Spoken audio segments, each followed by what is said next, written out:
નમસ્કાર મિત્રો, સ્વાગત છે ફરી એક નવા વિડીયોમાં। મિત્રો, સુપ્રીમ કોર્ટે લીધો છે શિક્ષકો માટે એક મોટો નિર્ણય। શિક્ષકોને નોકરીનું મિત્રો ભવિષ્ય છે કંઈ ના કંઈ ખતરામાં જોવા મળ્યું છે। આ મોટો નિર્ણય શું ગુજરાતને પણ લાગુ પડશે? ઘણા એવા ઉમેદવારો છે મિત્રો જે વિડીયો દેખતા હોય છે, એમની પણ માહિતી હોતી નથી કે શું ગુજરાતને પણ લાગુ પડશે। મિત્રો, એના પર વાત કરવાનો છું। મિત્રો, બધાને છોડવી પડશે નોકરી જો આ લાગુ પડશે તો શું છે સુપ્રીમ કોર્ટનો મહત્વનો નિર્ણય? વિડીયો ખાસ ઇમ્પોર્ટન્ટ રહેવાનો છે। ખાસ મિત્રો નવા છો ચેનલ ઉપર, ચેનલને જરૂર સબસ્ક્રાઈબ કરી નાખજો, કેમ કે આવી જ ઇન્ફોર્મેશન છે તમે જોઈ શકો છો। અને ખાસ મિત્રો, તમને જો એવું લાગતું હોય તો આપણું પ્લેલિસ્ટનો ઉપયોગ કરી તમે સંપૂર્ણ માહિતી પણ નિહાળી શકો છો, તમને વિડીયો પણ જોઈ શકો છો, જેમાં સંપૂર્ણ માહિતી જેન્યુઇન અને સાચી આપવામાં આવે છે। તો આજની અપડેટ શું છે, વિડીયો ખાસ પૂરો જોજો, જેથી તમને છેલ્લે પણ ખબર પડે કે મામલો ક્યાં અટવાયો છે અને આ કયા મામલા ઉપર છે સુનાવણી જોવા મળી રહી છે। તો વધુ વાર ના કરતાં આપણે થોડીક વિગતવાર ચર્ચા કરીએ।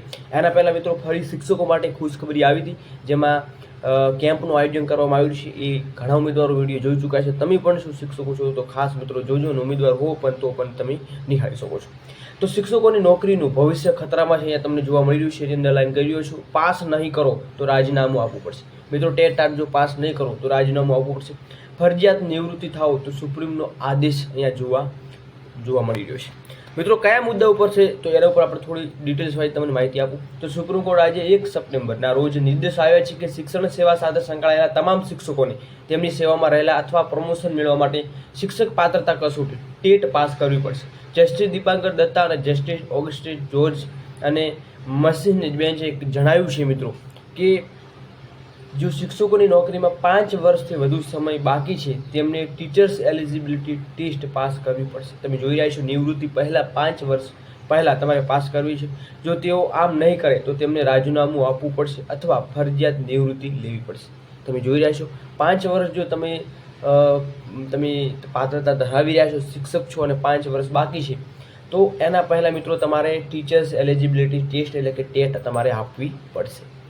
તો કોર્ટે કહ્યું છે કે આ નિર્દેશ લઘુમતી સંસ્થાઓને લાગુ પડશે કે નહીં, તો બેન્ચે નક્કી કરશે। તમિલનાડુ અને મહારાષ્ટ્રમાં શિક્ષણ માટે ફરજિયાત ટેટ સંબંધી અરજીઓ સુનાવણી કરતી વખતે હાઈકોર્ટના આ નિર્ણયો આપ્યા છે।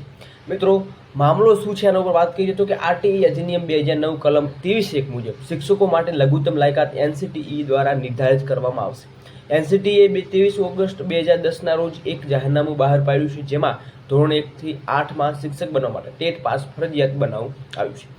મિત્રો, એનસીટીએ શિક્ષણ પદો પર નિયુક્ત ઉમેદવારો ટેટ પાસ કરવા માટે 5 વર્ષનો સમય આપ્યો હતો। આ સમય બાદ વધુ 4 વર્ષ મિત્રો લંબાવવામાં આવ્યા છે।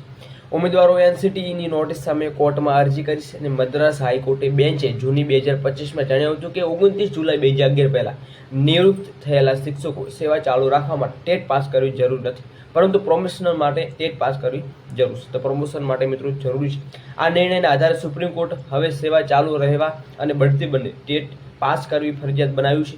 જો કે લઘુમતી સંસ્થાઓ માટે નિર્ણય હજુ આવવાનો બાકી છે। તો મિત્રો, 5 વર્ષ બાકી હશે તો તમારે ટેટ છે એ ચોક્કસપણે પાસ કરવા જશે।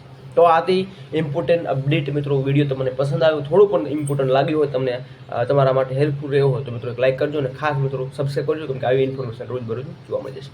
મળી નવા લેટેસ્ટ નવા ન્યૂઝ સાથે, ત્યાં સુધી જય હિન્દ, જય ભારત, જય સંવિધાન।